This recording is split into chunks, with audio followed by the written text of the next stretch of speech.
Sed bienvenidos a Crónicas de Maestros.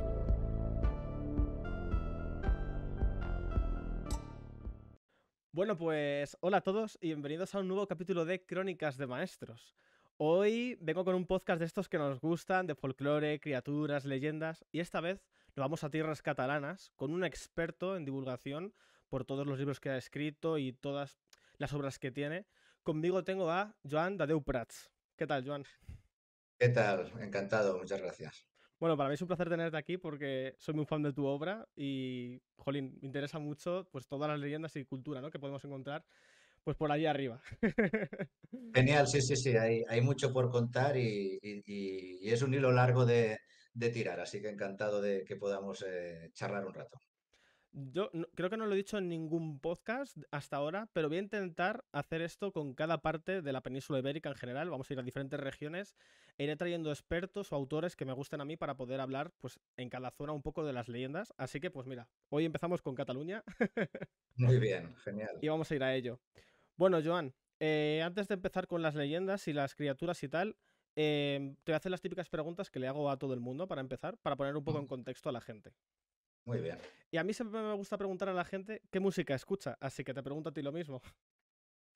Pues yo escucho sobre todo música clásica, porque a mí me gustaba mucho el rock sinfónico y a partir de ahí hice un poco el salto. Tenía un amigo que trabaja de trompetista en una orquesta sinfónica y entonces me fue enseñando y descubrí que como cuando aprendes un idioma llega un momento que empiezas a entender lo que te dicen, pues aquí la música clásica son 500 años de aventura sonora y la verdad que cuando entras la verdad es que una máquina como es una orquesta sinfónica con tantos músicos, una máquina musical que da eh, una satisfacción inmensa, ¿no? La música es el arte por antonomasia, ¿no? Te entra por el oído y llega al corazón y te cambia, ¿no? Entonces a mí me gusta mucho la música clásica, también el jazz, la música étnica, folclórica y bueno, con eso me voy manejando.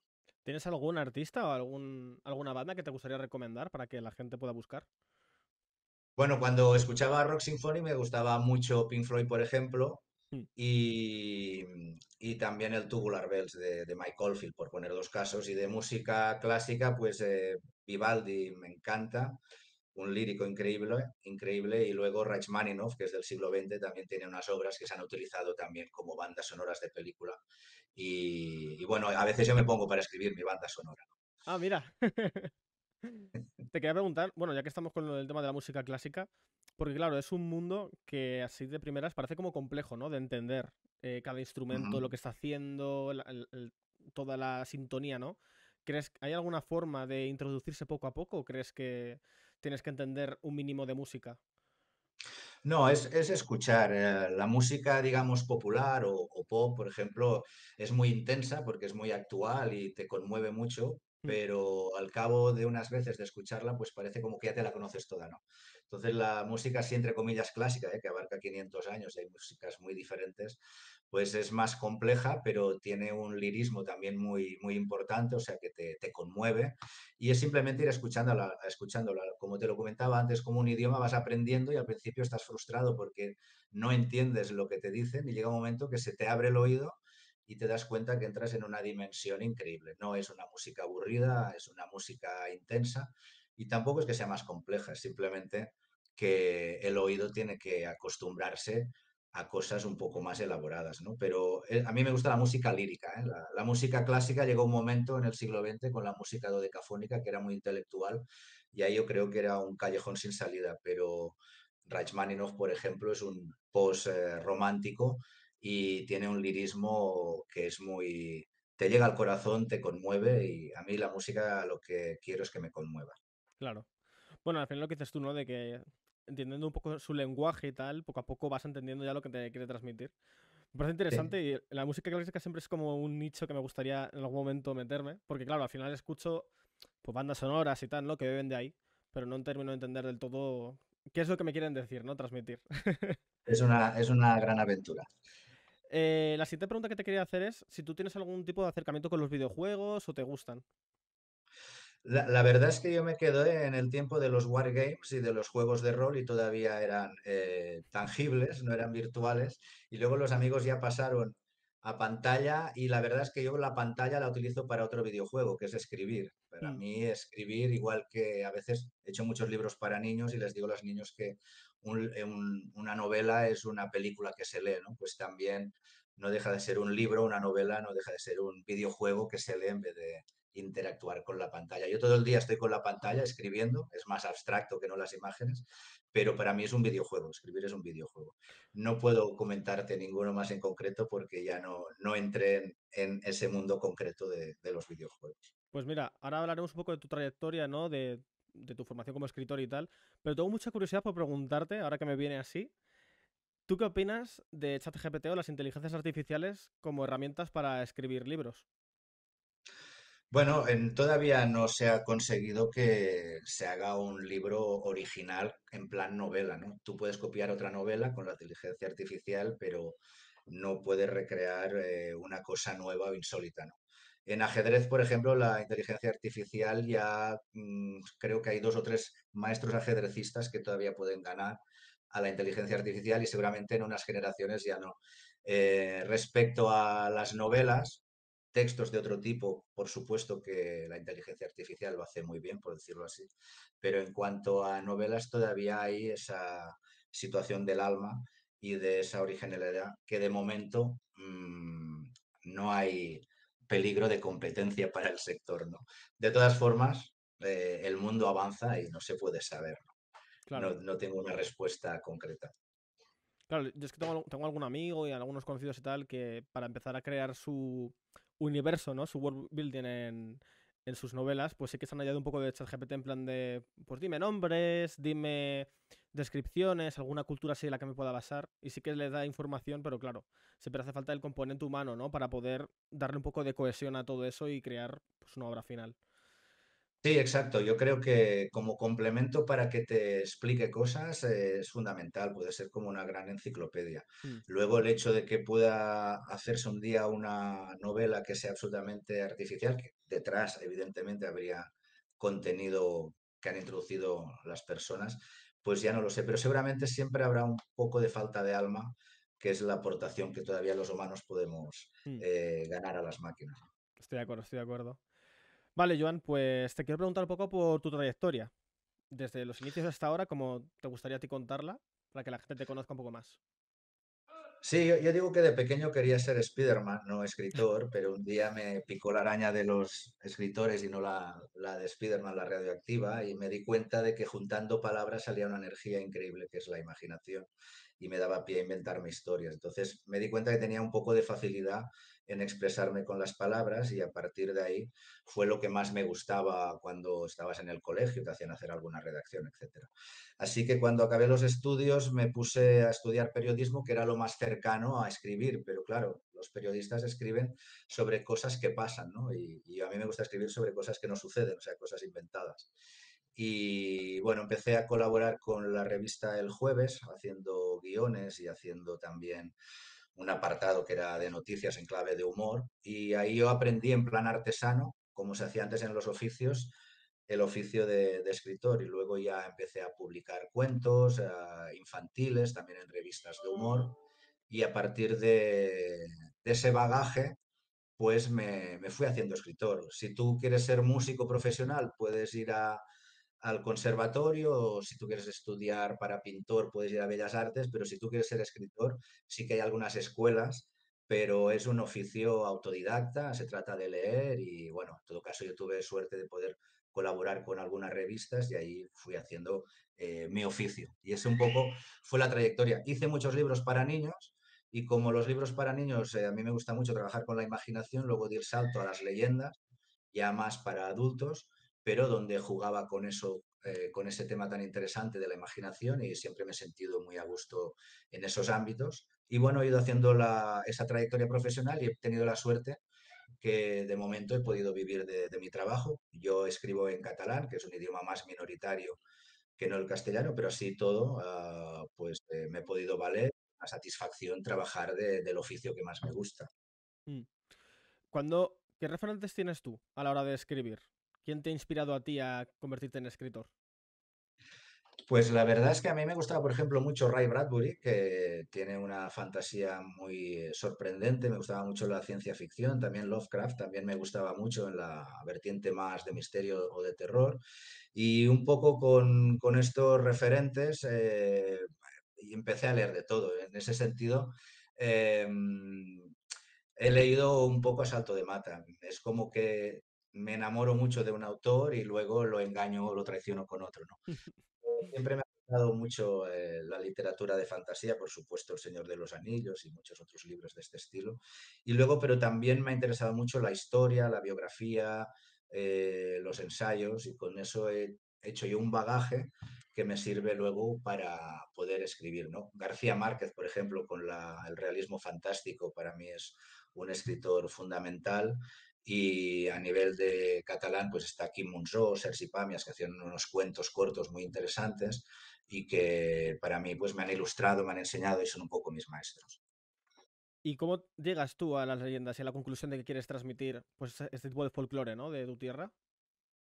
La verdad es que fue un poco una casualidad. Las leyendas se basan mucho en la imaginación, también tienen un eco de realidad, pero se basan mucho en la imaginación. Y yo, como estaba muy acostumbrado a hacer cuentos para niños donde la imaginación es el componente principal que luego te sirve para explicar otras cosas, Mm. pues en una editorial catalana de la Abadía de Montserrat, que yo ahí había hecho unos cuantos libros infantiles, me propusieron hacer un libro de leyendas de Barcelona para un público adulto y sin ilustraciones. Entonces fue como mi primer reto para un público de gente de pantalón largo. Y bueno, Barcelona mismo también tiene un sinfín de leyendas y hice una recolección de las que a mí me parecían más curiosas o interesantes, y como había ese elemento imaginativo me sentía muy a gusto, y ahí pues aprendí otra fase de mi trabajo, ¿no? De hacer libros más complejos, más elaborados. Así que fue un poco un hilo natural en mi trayectoria profesional. Pues mira, ahora que dices lo de las leyendas de Barcelona, tengo curiosidad porque tuvimos hace poco por aquí a Javier Resines, que es experto en criptozoología, Sí, y me contó que en Barcelona, en los 90, hubo avistamientos de pterodáctilos, no sé cómo decirlo, me sí, trabo. de los pterodáctilos. Sí, Bueno, mira, pterodáctilos. es muy curioso porque la televisión de Barcelona, BTV, de vez en cuando me llaman porque tienen un programa que se llama Això va passar aquí, ¿no? Esto sucedió aquí. Y con este pretexto explican un montón de anécdotas de la ciudad. Y yo, como tengo escritos 6 libros sobre Barcelona, pues a veces colaboro con ellos. Y me dijeron, vamos a hacer uno sobre los pájaros. ¿Qué pájaros viven en la ciudad, no? Y bueno, tenemos halcones y tenemos, eh, aparte de las gaviotas y de las palomas, también hay las cotorras, que también en Madrid hay, que se escaparon en su día, ¿no? De las jaulas. Y entonces me dijo, oye, pero vamos a acabar con un ave, una criptoave que en los 90 salió mucho en los periódicos. Él no me lo, el presentador no me lo vendió como un pterodáctilo, sino como una ave siniestra y gigante que un verano sobrevoló Barcelona, y hay referencias periodísticas sobre ese hecho. Evidentemente, este tipo de misterios no tienen conclusión, y más si suceden en verano, igual es porque faltan otras noticias, Mm. pero me tengo que estudiar el tema porque sí, sí, sobrevoló alguna especie de ave gigante la ciudad, al menos en el mundo de la criptozoología. No te puedo concretar más, pero sí que es cierto lo que comentas. Hubo algún pajarraco, quizá ya extinguido, que sobrevoló una ciudad. También Barcelona, incluso buitres, ¿no? La han sobrevolado porque hay aves migratorias y otras que se pierden, y entonces no estamos acostumbrados a mirar hacia arriba, pero a veces hay más cosas de las que pensamos en la ciudad. Claro, es que me parece muy curioso todo el tema de la criptozoología porque yo no sé cuándo se mezcla con leyendas folclóricas y claro, en una ciudad al final hay muchas personas y bueno, ¿Sí? pueden haber mil anécdotas, ¿no? Sí, sí, sí, en el cielo puedan haber pterodáctilos y en las alcantarillas caimanes, ¿no? Eso es. Vale, Joan, pues te quería preguntar, ¿qué proyectos actuales tienes ahora mismo? ¿Qué tienes entre manos que nos puedas contar? Ahora estoy haciendo una novela, porque es como yo tengo algunas novelas juveniles hechas, pero mi reto pendiente es hacer una novela de adultos, y estaba haciendo una novela a partir de un hecho para mí muy interesante que tiene que ver con la arqueología, que es que el precedente de Barcelona es Barcino, que era la Barcelona romana, pero Barcino tomó el nombre de Bárqueno, que era la población íbera, ¿no? De los layetanos, que eran los íberos que vivían en la zona de Barcelona. Entonces, es una ciudad o una población que no se ha encontrado nunca. Evidentemente, el llano de Barcelona está totalmente asfaltado, pero jugando con que en su día Troya fue descubierta a través de leer a Homero y se descubrió dónde estaba la ciudad, otras ciudades se han descubierto a través de libros o así, pues Barcelona como una metrópolis eh, postindustrial, de repente que pueda haber una ciudad íbera escondida ahí, que tenga luego un misterio y toda una serie de aventuras, me pareció interesante. Se sabe solamente que existe esta ciudad por una moneda que pone Bárqueno y se deduce que de ahí viene Barcino, pero no hay más información, ¿no? Entonces, ahí estoy con esa novela que me apasiona y en este momento es mi videojuego que estoy más apasionado.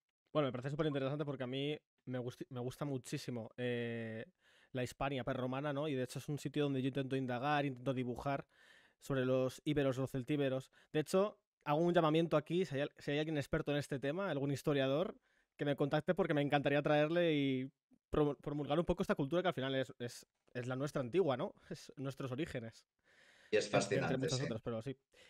Sí, sí, sí, sí. Eh, vale, ¿y qué proyectos te gustaría hacer en un futuro? ¿Tienes alguna cosa que te gustaría hacer?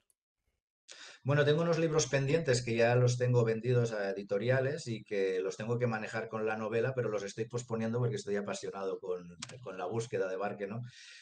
Tengo un libro sobre bosques de Cataluña que va con fotografías de una colección de libros más divulgativos sobre cuestiones naturales del país, pero no hay ninguno recogido sobre bosques, ¿no? Hice uno para la misma colección sobre cascadas, que aunque vivimos en un país mediterráneo, también tenemos el Pirineo en Cataluña, entonces hay unas cascadas que sobre todo en el deshielo podrían salir en la revista del National Geographic y en cambio son desconocidas, ¿no? Y con los bosques también tenemos un amplio abanico de bosques increíbles y no están recogidos en un libro divulgativo con buenas fotos. Y luego también tengo otro de Misterios de Barcelona, que también me encargaron, y bueno, también buscar y catalogar las cosas más singulares de la ciudad. Y todavía tengo otro que es la Vuelta al Mundo de los Catalanes, que son personas de Cataluña que en algún momento histórico han incidido en alguna situación a lo largo del mundo, ¿no? Y siguiendo un poco como si hiciéramos la vuelta al mundo de izquierda a derecha, pues voy colocando hechos históricos o personajes singulares o interesantes que han tenido una repercusión histórica, o al menos para la gente de Cataluña, y tampoco está recogido. Yo me gusta mucho la divulgación y creo que era un nicho de información que todavía no estaba recogido. Y bueno, me voy manejando con eso, o sea que me falta tiempo, inspiración, ¿no? Claro, porque te voy a preguntar que cuál es el mayor obstáculo con el que tú te enfrentas como escritor. Porque, bueno, todos los artistas al final tenemos bloqueos artísticos, etcétera. Entonces, te quiero preguntar a ti como escritor, ¿cuál es tu mayor obstáculo? Bueno, el mayor obstáculo siempre es que los trabajos artísticos son trabajos artesanos, ¿no? En el sentido de que no hay una máquina con un botón, aunque tengamos luego herramientas que nos ayuden. Entonces, es un trabajo lento si lo quieres hacer bien. Entonces, el tiempo va en contra o no tiene suficiente tiempo. Si viviésemos en un planeta que el día tuviese 48 horas en vez de 12, pues sería fantástico. De todas formas, para mí el hándicap de escribir, aparte de ser un tema de artesanía, es de que luego eso tienes que informarte, ¿no? Y al trabajar con la divulgación, antes de escribir tienes, que es muy apasionante, pero también tienes que estar buscando cosas y luego encajarlas bien. No me falta inspiración, por suerte, pero luego encajar todo eso es costoso, ¿no? Crear es parir, ¿no? Y es un placer parir, pero duele también. Claro.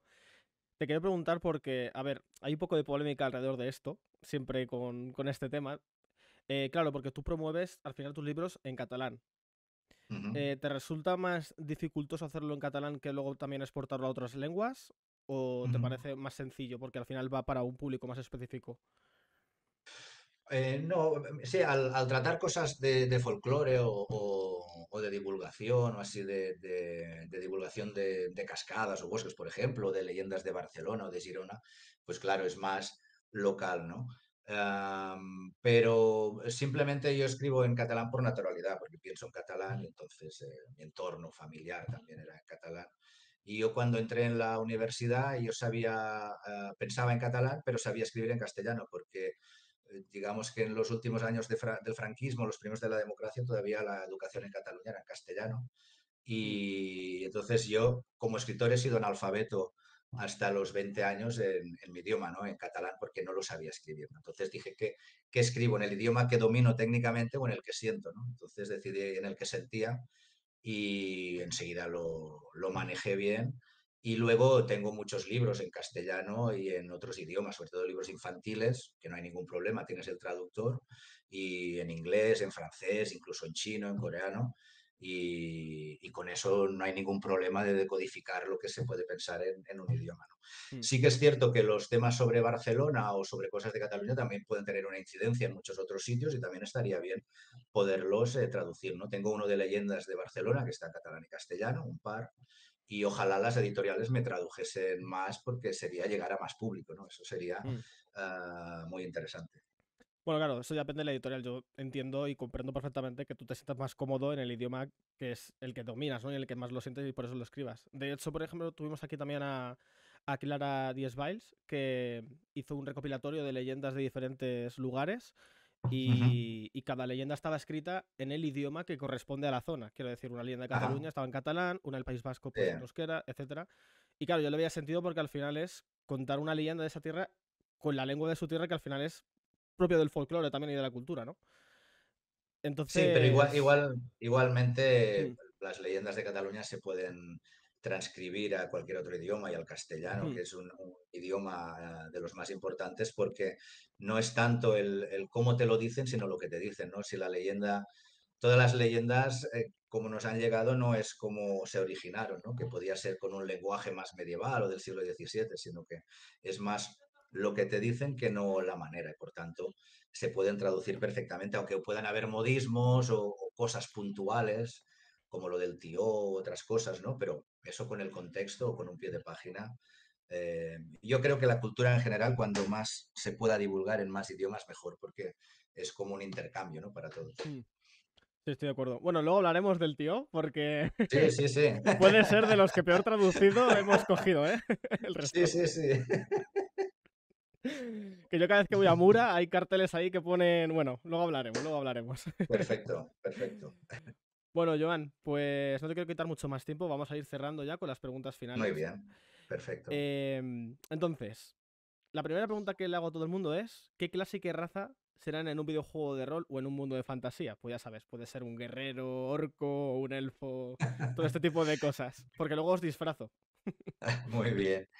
A mí siempre me ha gustado un personaje histórico que eran los de las órdenes templarias, ¿no? Que era medio guerrero, Sí. medio monje, ¿no?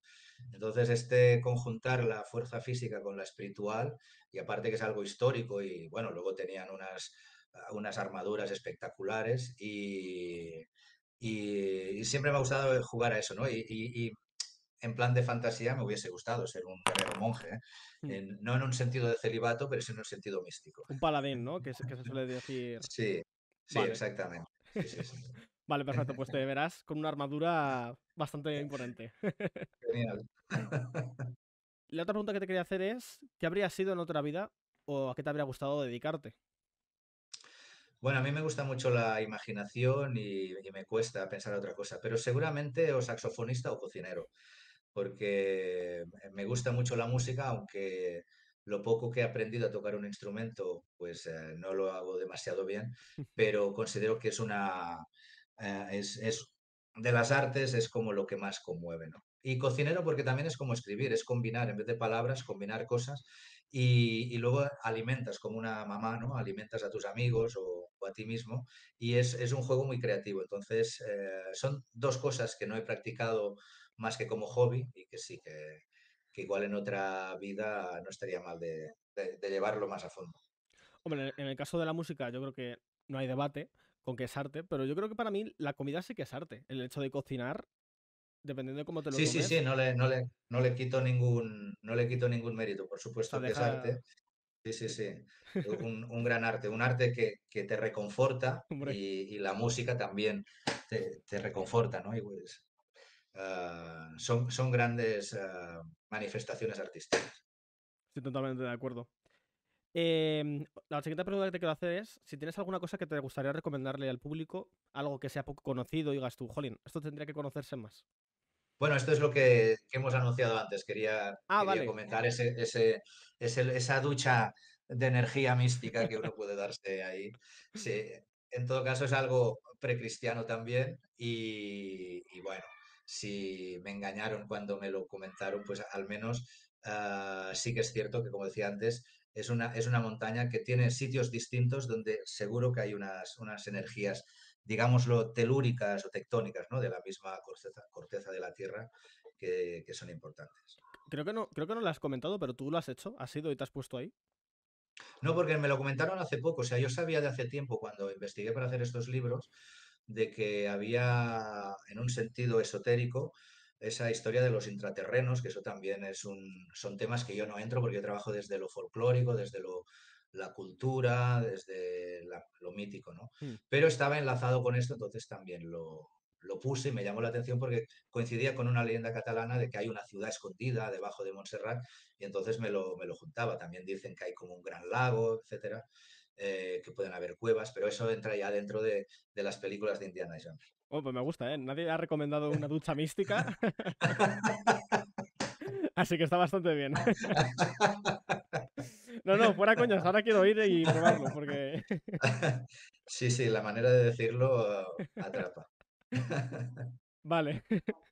Y ya para terminar, te quiero preguntar, ¿a ti a quién te gustaría ver en un podcast? Y me tienes que decir dos personas. Una asequible que pudiera pasarse por aquí, por ejemplo, y otra Sí. persona bueno, que yo no puedo alcanzar. Bueno, en plan de broma me gustaría que apareciese Chewbacca. Pues sería muy corta lo que nos podría explicar, pero siempre lo he tenido como un personaje fascinante, ¿no? La verdad que sí. Pero así de personajes, a mí me gustaría traer escritores, ¿no? Gente que a mí, no sé, tipo Ray Bradbury o José Luis Borges, personajes que han trabajado el tema de la fantasía, ¿no? Y así, hay un escritor en especial que se llama Patrick Harbour, que ha hecho un libro excelente que me gustaría mucho recomendar, que se llama El fuego secreto de los filósofos, y que esto que hemos compartido ahora tú y yo de una forma coloquial y con un tiempo y intentando cotejar muchas cosas en poco espacio, pues es un libro donde explica precisamente todo eso, ¿no? La visión de los antiguos y le quita el folclore y le quita la superstición a este tema de los espíritus de la naturaleza, de estas entidades y cómo los antiguos lo percibían, que a mí me cambió la visión del mundo cuando lo leí. Es un libro de antropología, un libro de ensayo, o sea, un libro que no parte desde lo esotérico, no parte desde cosas místicas, sino desde cómo los antiguos entendían el mundo y te explica lo fascinante que eran lo que ahora llamamos criaturas fantásticas, el fuego secreto de los filósofos, y yo es un autor vivo que lo traería Patrick Harbour con este libro para poder hablar largo y tendido con él. Qué guay, qué guay. La verdad es que el tema es bastante interesante. Sí, Lo que sí, pasa es que yo sí, de inglés voy un poco regular. Entonces... no, no, no, está traducido al castellano Ah, el no, libro. digo para hablar yo con él. Ah, claro, claro, no, yo igual, pero bueno, ahora ya con los traductores, ¿Y pero sí, sí, es cierto. alguna persona que se podría pasar por aquí? Ah, directamente por aquí que fuese. Sí, sí. Eh, no lo había pensado. A ver, yo he estudiado hace poco también un personaje, lo que pasa que tampoco podría pasarse porque no está vivo, una monja de Barcelona que tenía el don de la ubicuidad, que podía estar en dos lugares a la vez, ¿no?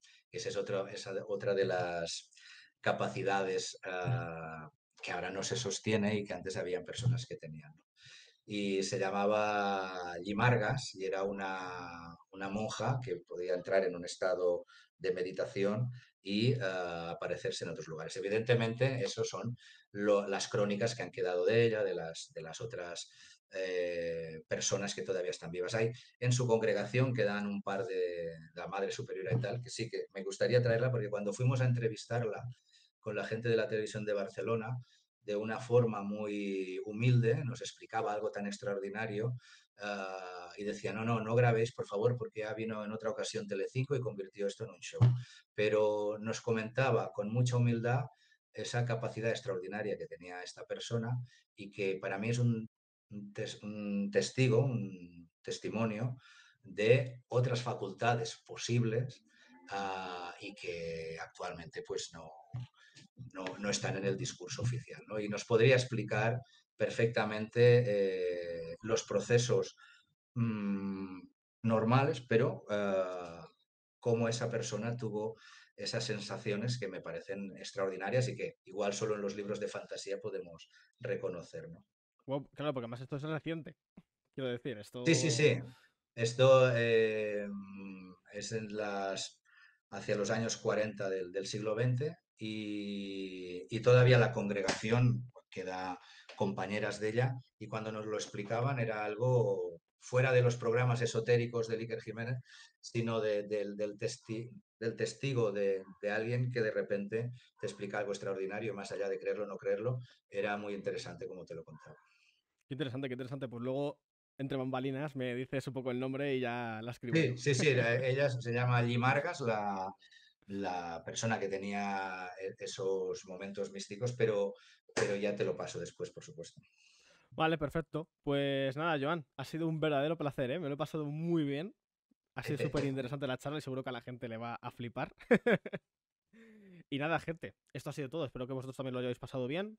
Si me queréis poner en los comentarios vuestras criaturas o leyendas favoritas de Cataluña, también puede estar guay que empecemos a hacer como una especie de recopilatorio en los comentarios de estas cosas, así que os animo a hacerlo. Y nada, Joan, lo dicho, muchas gracias y despides tú. No, pues primero muchas gracias por tu interés y por tu atención. La verdad es que estos temas, escribirlos es muy interesante, pero cuando se pueden conversar, evidentemente no a todo el mundo le puede interesar, pero sí que vivimos en un momento donde la magia y la fantasía tienen mucho interés y tirar de ese hilo para salir del ocio y ver que tiene su trascendencia, pero una trascendencia que a nosotros nos puede también ayudar a entender más cosas, pues simplemente eso, que te lo agradezco, esa oportunidad de poder charlarlo, que a tus espectadores también o tus oyentes les haya podido interesar y gustar o tirar del hilo y que por supuesto sigas pudiendo traer a personas que expliquen cosas que nos hagan reflexionar, ¿no? En el fondo, que nos emocionen, nos hagan reflexionar y ver que el mundo seguramente, como decía un viejo anuncio publicitario, hay otros mundos, pero están en este, ¿no? Entonces hay que descubrirlo. Pues muchas gracias y bueno, esa va a ser mi labor en este podcast, así que espero que dure y la gente pueda aprender, ¿no? Pues nada, gente, lo Gracias a dicho, vosotros. nos vemos en el siguiente capítulo y nada, que vaya todo bien. Adiós.